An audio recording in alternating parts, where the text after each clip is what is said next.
नमस्कार।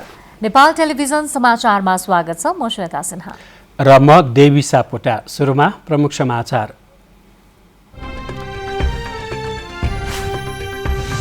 दक्षिण एसियाली जनतासँगै नेपालीले पनि कोरोना विरुद्धको खोप पाउने स्वास्थ्य मन्त्रीको भनाई। 16,000 खोप केन्द्रहरू बनाइँदै।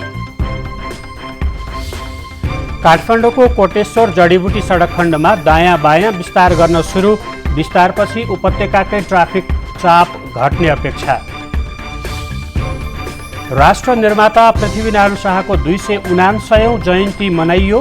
राष्ट्रिय एकीकरणको अभियानमा पृथ्वीनारायण शाहको योगदानको स्मरण।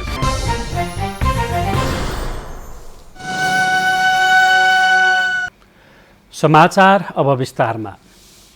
स्वास्थ्य तथा जनसङ्ख्या मन्त्रालयले दक्षिण एसियाली देशहरू सँगसँगै निशुल्क खोप लगाउने व्यवस्था गरिएको जानकारी गराएको छ। मन्त्रालयमा आयोजित पत्रकार सम्मेलनमा स्वास्थ्य तथा जनसङ्ख्या मन्त्री हृदय त्रिपाठीले सरकारले दक्षिण एसियाली देशहरू सँगसँगै नेपाली जनताले पनि निशुल्क खोप लगाउने व्यवस्था गरिएको बताउनुभयो। मन्त्री त्रिपाठीले विभिन्न देशमा कूटनीतिक पहल मार्फत सरकार र सरकारका बीच समझदारीमा खोप ल्याउने पहल भइरहेको जानकारी दिनुभएको छ। खोप अन्य छिमेकीहरू जो सुरु गरिसक्नु भएको छ उहाँहरू भन्दा धेरै पछाडि हामी हुने स्थिति छैन। आन्तरिक तयारी धेरै हदसम्म अगाडि बढिसकेको छ। खोप प्राप्तिको विषयमा पनि सरकार गम्भीरतापूर्वक आफ्ना हरेक च्यानलहरू हरेक सम्भावनाहरूलाई अगाडि बढाउँदै यसलाई प्राप्तिको दिशामा अगाडि बढिसकेको छ। कानुनी जटिलताहरू समाप्त भइसकेको करिब करिब अवस्था छ।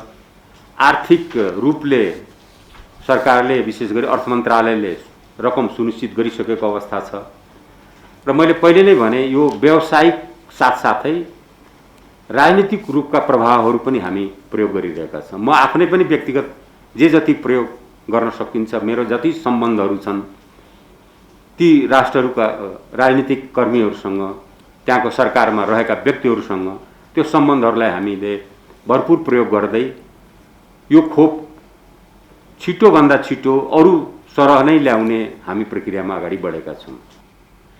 मन्त्री त्रिपाठीले खोप भण्डारणका लागि आवश्यक पूर्वाधार निर्माणको काम सकिएको र खोप आएको हप्ता दिनमा खोप लगाउने व्यवस्था गरिएको बताउनुभयो। पुग्दो छ त्यसको ढुवानीको लागि पनि एउटा सुनिश्चित हामीले अवस्था पुर्याइसकेका छौँ। आन्तरिक विषयले गर्दाखेरि यही क्रममा औषधि ऐनको 2035लाई संशोधन गर्ने एउटा अध्यादेश सरकारले जारी गरिसकेको अवस्था यहाँहरूलाई जानकारी नै छ। विभिन्न देशहरूमा कूटनीतिक नोटहरू पठाइसकेको र राजनीतिक पहल कदमी अगाडि बढिरहेको छ। प्राप्त गरेको 7 दिनभित्र हामी यो कार्य सञ्चालन गर्ने अवस्थामा मन्त्रालय पुगिसकेको अवस्था छ। मन्त्रालयका सचिव लक्ष्मण अर्यालले खोपको पूर्व तयारी, नीतिगत सुधार, पूर्वाधार निर्माणको काम सकिएको जानकारी दिनुभयो। अहिले नै खोप पाउनेछौँ र केही दिनभित्रै हाम्रो खोपको रेगुलेटरी एप्रुभल पनि हाम्रो निकायहरूले उपलब्ध गराउने नै छन्। मन्त्रालयले कोभिड-19 को संक्रमण दर घटे पनि जोखिम नघटेकोले मन्त्रालयले तोकेको स्वास्थ्य मापदण्डको पूर्ण पालना गर्न सबैमा आग्रह पनि गरेको छ। पछिल्लो 24 घण्टामा 488 जनामा कोरोना संक्रमण पुष्टि भएको स्वास्थ्य तथा जनसङ्ख्या मन्त्रालयले जनाएको छ। यो सँगै हालसम्म नेपालमा 2,65,268 संक्रमितको संख्या पुगेको छ।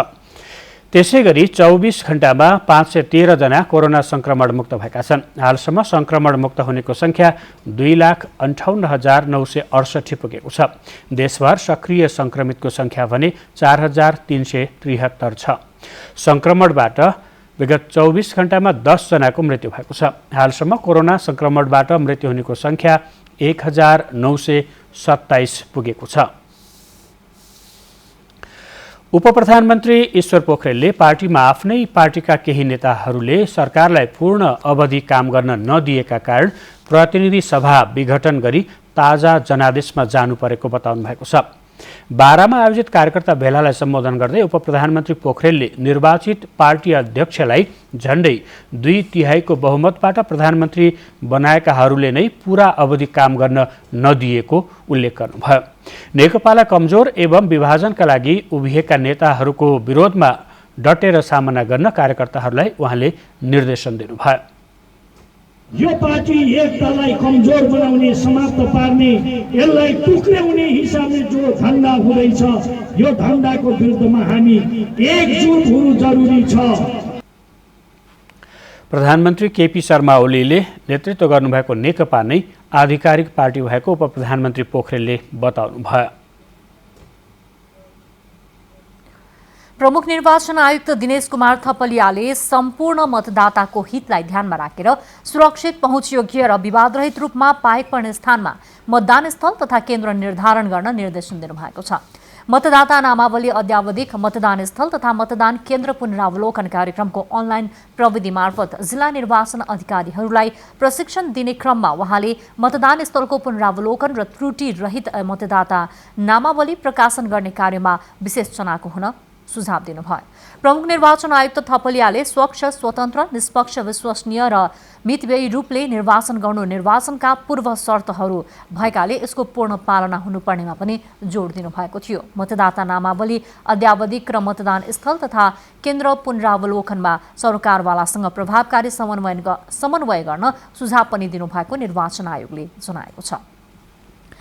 नेपाल कम्युनिस्ट पार्टी नेकपा प्रचण्ड नेपाल पक्षले निर्वाचनका सम्बन्धित कार्यक्रमहरू अगाडि नबढाउन निर्वाचन आयोगसँग माग गरेको छ। सो पक्षका शीर्ष नेताहरू सहितको टोली आज निर्वाचन आयोग पुगी निर्वाचन सम्बन्धी गतिविधिहरू अगाडि नबढाउन आग्रह गरेको हो।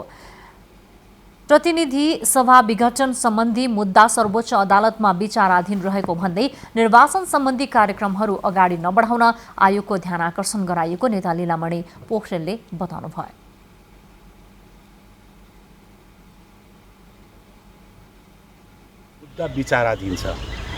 मुद्दा विचाराधीन भएको स्थितिमा निर्वाचन आयोगले निर्वाचन कार्यक्रमहरू सार्वजनिक गरेको स्थितिमा यसले त्यो मुद्दामा प्रभावित पार्ने भएको कारणले निर्वाचन कार्यालयले निर्वाचन कार्यक्रमहरू स्थगित गर्नुपर्दछ भन्ने मुख्य प्रयोजन हामीले निर्वाचन आयोगसँग छलफल गर्ने गरिकन आएका थियौँ। ध्यानाकर्षण पत्र बुझाइएपछि त्यसको जवाफमा निर्वाचन आयोगले निर्वाचन कानुन अनुसार नै कामहरू अघि बढाइएको जानकारी गराएको थियो। काठमाडौँको कोटेश्वर जडीबुटी सडक खण्डमा दायाँ बायाँ विस्तार गर्न सुरु गरिएको छ। सडक विस्तारपछि सो क्षेत्रमा हुने सवारी जाम हट्ने अपेक्षा पनि गरिएको छ। काठमाडौँको कोटेश्वर जडीबुटी सडक खण्डको जाम हटाउन सरकारले सडक विस्तार गर्ने कार्य सुरु गरेको छ। तत्कालका लागि सवारी साधनको जाम हटाउन जडीबुटी चोकमा दायाँ बायाँ दुवै भागमा सडक विस्तार गर्न लागिएको हो। त्रिभुवन विमानस्थलको केही जग्गा प्रयोग गरी सडक विस्तार गर्न लागिएको हो। यसका लागि उडान र सडक सुरक्षामा अवरोध नहुने गरी निर्माणको काम अघि बढाइएको छ। उपत्यकाको बढ्दो ट्राफिक चाप कोटेश्वर क्षेत्रमा बढिरहेकाले सरकारले ट्राफिक चापलाई सहजीकरण गर्न दीर्घकालीन र अल्पकालीन योजना अगाडि सारेको हो। विस्तार गर्न लागिएको सडकमा पर्ने 6 आना 1 पैसामा बनेको घर अधिग्रहण गर्न सरकारले स्वीकृति दिइसकेको छ। सडक विस्तारसँगै यो सडक खण्डबाट बाहिरिने सवारी साधनलाई यात्रामा सहजीकरण हुनेछ। सडकको उत्तरी भागमा 3.5 मिटर फुटपाथ सहितको 1 लेन सडक र दक्षिणमा 2 लेन सहितको सडक विस्तार गर्ने योजना सहित काम भइरहेको छ। सरकारले आगामी आर्थिक वर्षभित्रै डेडिकेटेड सडक विस्तार गर्ने गरी काम सुरु गरेको सडक विभागका महानिर्देशक केशव कुमार शर्माले जानकारी दिनुभएको छ। कोटेश्वर जडीबुटीको सेक्सन चाहिँ हाम्रो धेरै नै जाम हुने इन्टरसेक्सनमा परेको हुनाले यसलाई हामीले 2 किसिमले समाधान गरिरहेका छौँ। एउटा दीर्घकालीन समाधान जुन मैले अघि पनि भने टनेल बनाएर उता जाने गाडीहरूलाई चाहिँ इन्टरसेक्सनमा एउटा भनौँ न एउटै सर्फेसमा एउटै ग्रेडमा नपर्ने गरी गर्ने एउटा भयो। अर्को चाहिँ तत्कालको सल्युसन चाहिँ हामीले नागरिक उड्डयन प्राधिकरणपट्टिको जग्गा लिएर त्यहाँबाट अब एउटा लेन चाहिँ जस्तो काठमाडौँपट्टिबाट पेप्सी खोला जानेलाई कहिले पनि रोकिनु नपर्ने गरी, त्यसै गरी भक्तपुरतिरबाट बालकुमारीतिर जानेलाई कहिले पनि रोकिनु नपर्ने गरी उपलब्ध गराउँदैछौँ। यो सडक विस्तारसँगै टिनकुनेबाट कोटेश्वर हुँदै पेप्सीकोला जाने र भक्तपुरबाट कोटेश्वर हुँदै सातडो बाटो जाने सवारी साधनले जाममा बस्नु पर्ने छैन भने सडक विस्तारसँगै सवारी आगमन सहज हुनेछ।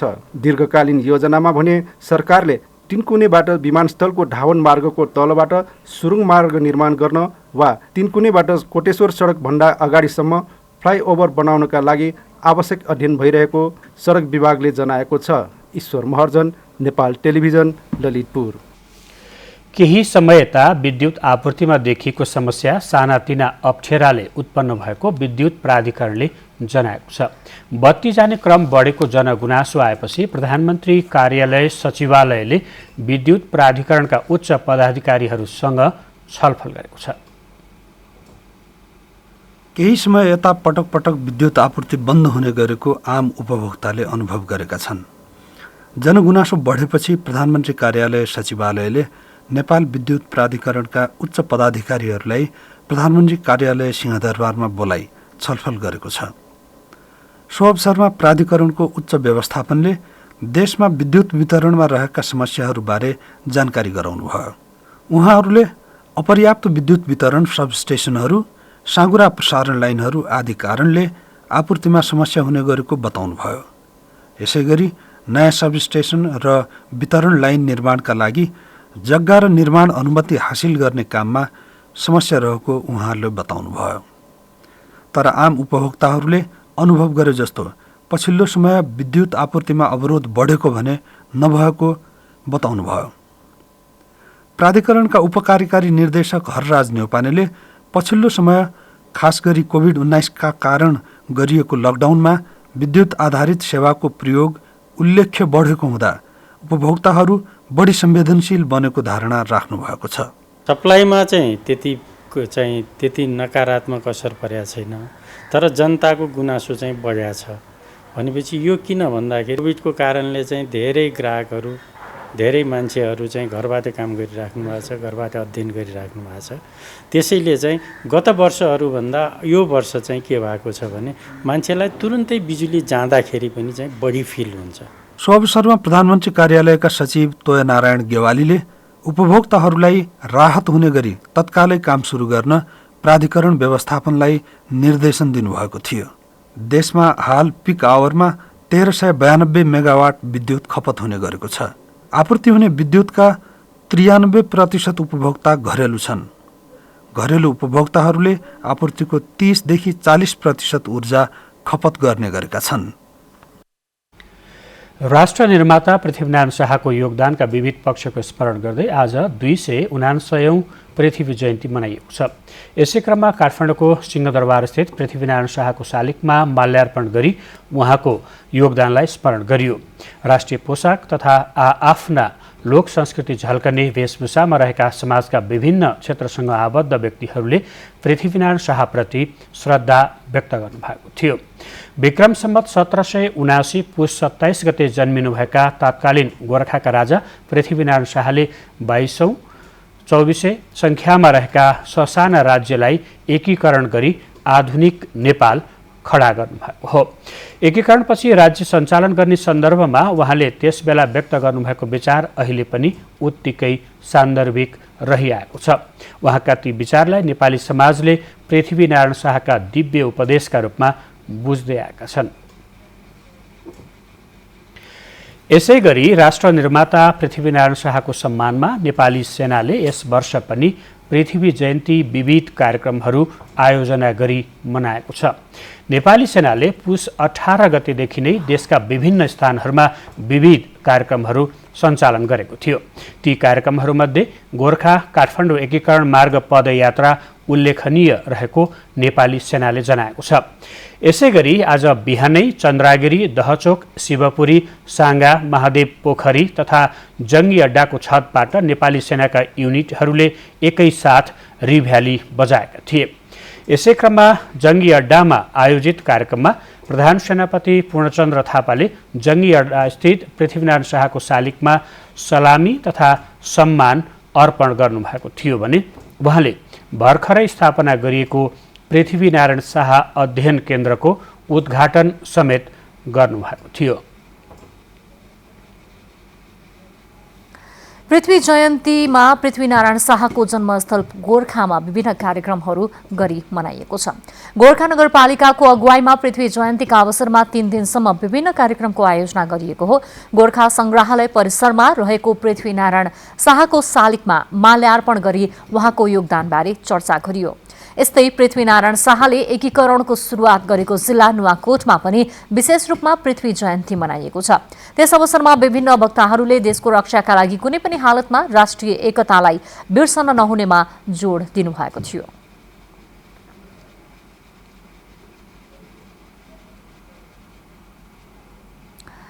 पृथ्वी जयन्तीको अवसर पारेर आज राष्ट्रिय प्रजातन्त्र पार्टीले चियापान समारोहको आयोजना पनि गरेको छ। मुख्यमन्त्री शङ्कर पोखरेलले आज एनटिभी कोहलपुरको निरीक्षण गर्नुभएको छ। निरीक्षणपछि उहाँले नेपाल टेलिभिजनका प्रादेशिक च्यानलहरूले केन्द्रीय राजनैतिक घटना र विषयवस्तुहरू भन्दा पनि प्रदेशको विकास सम्भावना र जनता जागरणका विषयलाई प्राथमिकता दिनुपर्ने बताउनुभयो। लुम्बिनी प्रदेशका मुख्यमन्त्री शङ्कर पोखरेलले सामाजिक विकास र राजनैतिक प्रणालीमा आएको परिवर्तनका कारण संक्रमण अवस्था रहेको भन्दै समाजलाई सही दिशामा केन्द्रित गर्न सञ्चार माध्यमको भूमिका महत्त्वपूर्ण हुने बताउनु भएको छ। प्रादेशिक च्यानलहरूले केन्द्रीय राजनैतिक घटना मात्र नभई स्थानीय विकास सम्भावनाको खोजी तथा पहिचान र जनता जागरणका विषयहरूलाई बढी प्राथमिकता दिनुपर्ने बताउनुभयो। एनटिभी कोहलपुरको कार्यालय निरीक्षण गर्ने क्रममा आयोजित कार्यक्रममा मुख्यमन्त्री पोखरेलले राष्ट्रिय प्रसारणले समेट्न नसकेका विषय वा घटनालाई समेट्दै भविष्यका सम्भावनाहरू उजागर गर्ने गरी कार्यक्रम निर्माणमा जुट्न निर्देशन दिनुभयो। एनटिभी कोहलपुरबाट प्रसारण हुने समाचार तथा कार्यक्रमको प्रभावकारिता बढेको बताउँदै उहाँले एनटिभी कोहलपुरले स्थानीय सरकारसँग गरेको सहकार्य सकारात्मक प्रयास भएको उल्लेख गर्नुभयो। सामाजिक विकासको चरणमा आइरहेको परिवर्तनले पनि संक्रमण निम्ति आउँछ, अर्को राजनीतिक अवस्थामा आएको परिवर्तनले पनि संक्रमण निम्ति आउँछ। अहिले हामी हाम्रो समाजमा त्यो दुवै प्रकारको संक्रमणको चरणमा छौँ। एउटा हाम्रो समाज बदलिँदैछ, अर्कोतर्फ राजनीतिक प्रणालीमा हामीले ठुल्ठुला चेन्जहरू ल्याएका छौँ। त्यसले गर्दाखेरि समाज संक्रमण भएका बेला चाहिँ त्यो समाजभित्र एक खालको चाहिँ सोसियल एनार्किजमको स्थिति प्रकट हुन्छ। अहिले हाम्रो समाजमा चाहिँ सामाजिक अराजकताको तहमा समाज प्रवेश गरेका छ र त्यसलाई हामीले सही बाटो देखाउनु पर्नेछ। त्यस अवसरमा एनटिभी कोहलपुरका प्रमुख निराजन खनालले एनटिभी कोहलपुरले छोटो समयमा हासिल गरेका कार्य प्रगतिका बारेमा जानकारी गराउनु भएको थियो। प्रमुख खनालले प्रादेशिक च्यानलको रूपमा स्थापित एनटिभी कोहलपुर स्थानीय सरकार र निजी क्षेत्रसँगको सहकार्यले जनताको थप नजिकको च्यानल बन्न सफल भएको बताउनुभयो। क्यामेरामा विपिन श्रीवास्तवका साथमा नवीन नेपाली, नेपाल टेलिभिजन। सबैभन्दा बढी विद्यार्थी अध्ययन गर्ने त्रिभुवन विश्वविद्यालयको सेवा आयोग र शिक्षक सेवा आयोगले लिएका परीक्षामा 90% भन्दा बढी अनुत्तीर्ण भएको पाइएको छ। यसैलाई ध्यानमा राख्दै विश्वविद्यालयले सुधारको काम सुरु गरेको छ। मुलुककै ठूलो त्रिभुवन विश्वविद्यालयको 46औं दीक्षान्त समारोहबाट 56,000 भन्दा बढी विद्यार्थी दीक्षित भए। तर यी दीक्षित भएका विद्यार्थीको शैक्षिक स्तरका बारेमा प्रश्न उठ्ने गरेको छ। शिक्षक सेवा आयोगले लिएको शिक्षकको लाइसेन्सिङ परीक्षामा 93% परीक्षार्थी अनुत्तीर्ण भए। त्रिभुवन विश्वविद्यालय सेवा आयोगले उप प्राध्यापक पदका लागि लिएको परीक्षामा समेत झन्डै 90% परीक्षार्थी अनुत्तीर्ण भए। 506वटा पदका लागि गरिएको विज्ञापन मध्ये 181वटा पदमा कुनै पनि परीक्षार्थी उत्तीर्ण नभएपछि पुनः विज्ञापन गर्नुपर्ने अवस्था आएको छ। सबैभन्दा धेरै विद्यार्थी अध्ययन गर्ने त्रिभुवन विश्वविद्यालयले दुवै परीक्षाको नतिजा कमजोर आउनुको कारणका बारेमा विश्लेषण गर्दै सुधारको काम सुरु गर्न लागिएको जनाएको छ। विद्यार्थीको छनौटमा हामीले ध्यान दिनुपर्छ, क्वालिटीको विद्यार्थीहरू लिने। दोस्रो भनेको टिचरको छनौटमा पनि हामीले ध्यान दिनुपर्छ। सेवा आयोगले चाहिँ लोकसेवा आयोगको मोडेलमा अगाडि बढ्ने भनेको छ। यो सालदेखि त्यही मोडेलमा अगाडि बढेको हुँदा एउटा यो अलिकति बढी फेल हुने कारण त्यो हुन सक्ला। अर्को के हुन्छ भने टिचरहरूलाई हामीले इनरोल त गर्यौँ, सेवा आयोग पास गरेर त आयो, तर पढाउने विधि त हामीले तालिमहरू दिएर उसको जुन डेलिभरी गर्ने क्षमता हो त्यसलाई अभिवृद्धि गर्ने प्रयास हामीहरूको धेरै न्यून रह्यो। त्यसैले अब त हामीले के गर्छौँ भने शिक्षकहरू इनरोल हुने बित्तिकै विश्वविद्यालय इनरोल हुने बित्तिकै पेडागोजीको तालिम दिए, शिक्षण विधिका तालिमहरू दिएर मात्रै अब पठाउने योजना बनाएको छु। विश्वविद्यालयको पाठ्यक्रम, पाठ्य सामग्री तथा शिक्षण विधिमा समेत परिमार्जन गरी शिक्षाको गुणस्तर बढाउने प्रयास भइरहेको पनि विश्वविद्यालयले जनाएको छ। शिव पङ्गेनीका साथ रविचन्द्र पराजुली, नेपाल टेलिभिजन। कोरोना भाइरसको महामारीले सबै क्षेत्र प्रभावित छन्। अझ प्रसुति गराउनेहरूलाई त महामारीका बेला झन बढी समस्या हुने गरेको छ। नेपालको एकमात्र स्त्री रोग अस्पताल काठमाडौँको परोपकार प्रसुति तथा स्त्री रोग अस्पतालले जोखिमको समयमा कसरी सेवा प्रवाह गरिरहेको छ त भन्ने बारेमा आजको कोरोना केयर।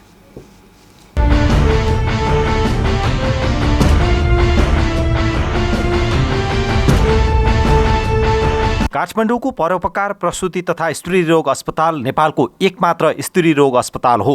अन्य अस्पतालको तुलनामा यो अस्पतालमा प्रसुति गराउने र स्त्री रोगको उपचार गराउनेहरूको सधैँ भिड हुने गर्दछ। कोरोनाको जोखिमका बीच प्रसुति गृहले सेवालाई सधैँ निरन्तरता दिँदै आएको छ। जोखिम कम होस् भनेर प्रसुति अस्पताल प्रवेश गर्नेहरू सबैको ज्वरो नाप्नेदेखि कसैलाई सङ्क्रमणको शङ्का लागेमा PCR परीक्षण गर्ने व्यवस्था मिलाइएको छ। प्रसुति गृहले सुरुवातदेखि नै कोभिड पोजिटिभ पेसेन्टलाई चाहिँ हामीले कोभिड पोजिटिभ पेसेन्टलाई उपचार पनि गर्दै आइरहेको छौँ र कोभिडबाट बच्नको लागि हामीले इमर्जेन्सी गेटबाट इन्ट्रान्सदेखि नै हामीले टेम्परेचर थर्मोमिटर लिएर त्यसको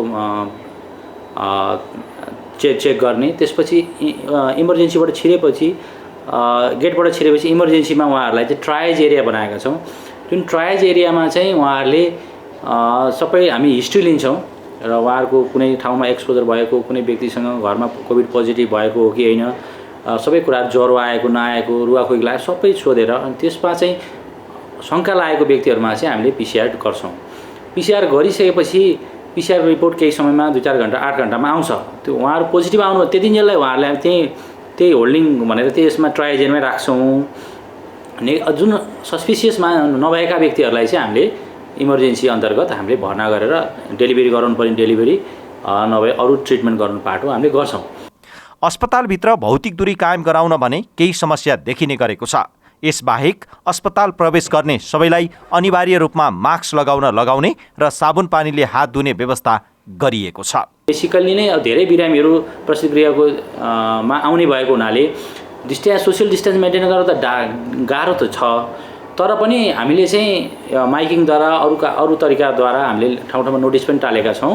उहाँहरूलाई चाहिँ हामीले सोसियल डिस्टेन्स मेन्टेन गर्नको लागि चाहिँ हामीले भनिरहेका छौँ र अर्को मास्क लाउनलाई, मास्क नलागेको व्यक्तिहरूलाई हामीले मास्कको लागि पनि हामीले फ्रीमा पनि दिन्छौँ र कतिलाई हामीले किन्न पनि लगाउँछौँ र ह्यान्ड वासिङको लागि हामीले गेटमै 2टा साबुन पानी र उसको लागि हामी व्यवस्था पनि गरेका छौँ। गर्भवती महिलाहरूलाई कोरोना सङ्क्रमणबाट कसरी बच्ने भन्ने सुझावहरू नियमित दिने गरिएको छ। यो अस्पतालले कोरोना सङ्क्रमित गर्भवती महिलाहरूलाई छुट्टै स्थानको व्यवस्था गरेर सेवा प्रवाह गर्दै आएको छ। प्रिकसन कसरी लिने भन्दा उहाँहरूले चाहिँ अरू पपुलेसन जस्तै हो, तर उहाँहरूको चाहिँ बच्चासँग र आमासँग आफ्नो सम्बन्ध एउटा दुईटाको लाइफसँग रिलेटेड भएको हुनाले प्रेग्नेन्सीमा कोभिड अझै पनि अब हुन त प्रेग्नेन्सीमा कोभिडले धेरै फरक पार्दैन भने पनि रिस्क हुने भएको हुनाले हामीले चाहिँ उहाँहरूलाई कसरी भनेका छौँ भने तपाईँहरूले चाहिँ सोसियल डिस्टेन्स मेन्टेन गर्नुहोस्, घरमा भएका व्यक्तिहरूलाई कसैलाई शङ्का लागेको छ भने त्यही अनुसार तपाईँहरू टाढा रहनुहोस् र ह्यान्ड वास हात धुने गर्नुहोस्, होइन, साबुनले हात धुनुहोस् र मास्क लगाउनुहोस् भनेका छौँ। त्यो सहित जसको आमाहरू यहाँ डेलिभरी हुनुहुन्छ कोभिड पोजिटिभ मदरहरूलाई चाहिँ जो हामीले डेलिभरी लिन्छौँ कुपनडोलमा र CS पनि गरेका छौँ, उहाँहरूलाई पनि बच्चामा नसरोस् भनेर हामीले जन्मिने बित्तिकै बच्चालाई हामीले फरक ठाउँमा राख्छौँ र ब्रेस्ट फिडिङको लागि मदरलाई चाहिँ मास्क लगाएर हात धोएर हातमा पन्जा लगाएर मात्रै उहाँहरूलाई हामीले ब्रेस्ट फिडिङ गर्न लगाउँछौँ। पछिल्लो समयमा अस्पताल आउनेहरूले जनस्वास्थ्यका मापदण्डको पालनामा केही लापरवाही गर्न थालेको पाइएको छ। यसले सङ्क्रमणको जोखिम बढाउने भएकाले सचेत बन्न चिकित्सकहरूले सुझाव दिएका छन्। सोसियल डिस्टेन्स मेन्टेन गर्ने कुरामा चाहिँ अलि हामी अलि नेग्लिजेन्स गरिरहेछौँ कि जस्तो देखिन्छ। कुनै पनि बिजनेस कम्प्लेक्समा गयो, पसलमा गयो, होइन, अलिकति हामीले आफैलाई हामीले चाहिँ सोसियल डिस्टेन्स अथवा कम्तीमा 2 मिटर हामीले डिस्टेन्स मेन्टेन गरौँ र मास्क लगाउँ र धेरै पार्टी र प्रोग्रामहरू चाहिँ धेरै नगरौँ भन्छु। सेवा प्रदायकले त अवश्य पनि उहाँहरूले त आफ्नो प्रिकसन लिनै पर्छ, किनभने उहाँहरू नै मेन अब क्यारियर नै अब सेवा प्रदायक हुनसक्छ, जति हामी नै क्यारियर हुनसक्छ। त्यसले गर्दा हामीले चाहिँ रेगुलर मास्क लगाउने, हात धुने र डिस्टेन्स मेन्टेन गर्नै पर्छ। र जो सेवा लिन आउने व्यक्तिहरू हुनुहुन्छ उहाँहरूले पनि सक्दो आफूले आफूलाई बचाउनको लागि मास्क लगाउने र सोसियल डिस्टेन्स पनि मेन्टेन गर्ने, सकेसम्म चाहिँ आफू अलि भिडभाडमा नबस्न चाहिँ अनुरोध गर्दछु। परोपकार प्रसुति तथा स्त्री रोग अस्पतालले कोरोनाको जोखिम न्यूनीकरणका उपाय अवलम्बन गर्दै सेवा प्रवाह गर्दै आएको छ। कतिपय अस्पतालहरूले कोरोना संक्रमित भन्ने बित्तिकै सेवा नै नदिने गरेको गुनासो आउने गरेका बेला प्रसुति गृहले दिएको सेवालाई सराहनीय मानिएको छ।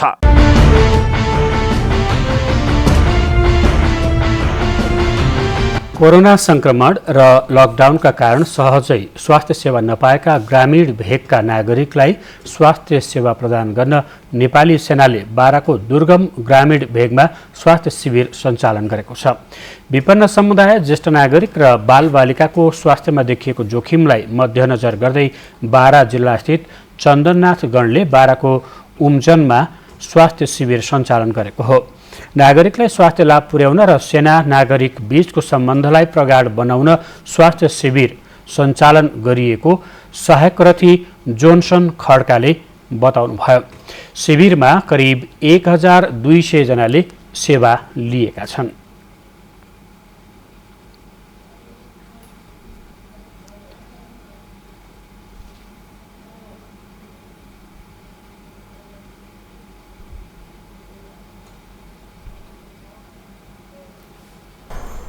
अब आर्थिक समाचार।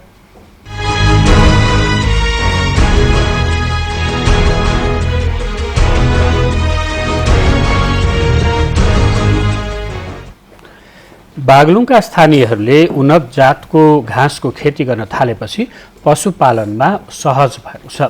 व्यावसायिक रूपमै पशुपालन गर्न थालेपछि उन्नत जातका घाँसको खेती गर्नेहरू पनि वृद्धि हुन थालेको छ। नयाँ जातका घाँस पशु चौपायाका लागि पोसिलो हुने भएपछि किसान अहिले व्यावसायिक बनेका छन्। पहिला खर्सु, कास, बाबियो, बुकी, मुसेखरी, खर घाँसबाट पशुहरूलाई पर्याप्त आहार नपुगेपछि पारा नेपियर, स्टाइलो, नेवारो, बडहर, राइखन्यु, मलासे लगायतका घाँस लगाउन सुरु गरिएको किसानहरूले बताएका छन्।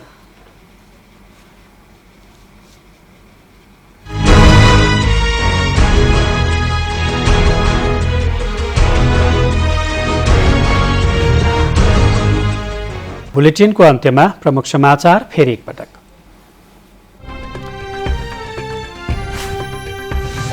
दक्षिण एसियाली जनतासँगै नेपालीले पनि कोरोना विरुद्धको खोप पाउने स्वास्थ्य मन्त्रीको भनाई। 16,000 खोप केन्द्रहरू बनाइँदै। काठमाडौँको कोटेश्वर जडीबुटी सडक खण्डमा दायाँ बायाँ विस्तार गर्न सुरु। विस्तारपछि उपत्यकाकै ट्राफिक चाप घट्ने अपेक्षा। राष्ट्र निर्माता पृथ्वीनारायण शाहको 279औं जयन्ती मनाइयो। राष्ट्रिय एकीकरणको अभियानमा पृथ्वीनारायण शाहको योगदानको स्मरण।